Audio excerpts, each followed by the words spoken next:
Pagdaan sa pedestrian lane ng kotseng yan, nasalpok nito ang kasalubong na tricycle sa Olongapo City. Nakaladkad pa ito ang tricycle at puntik pang bumangga sa ibang sasakyan. Dead on arrival sa ospital ang tricycle driver habang sugatan ang sakay nito. Ayon sa PNP, nakaidlip ang driver ng kotse matapos uminom ng gamot.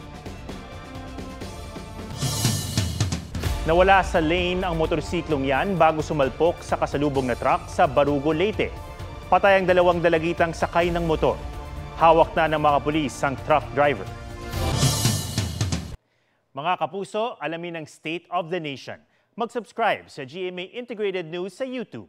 Sa ating mga kapuso abroad, samahan niyo kami sa GMA Pinoy TV at sa www.gmanews.tv.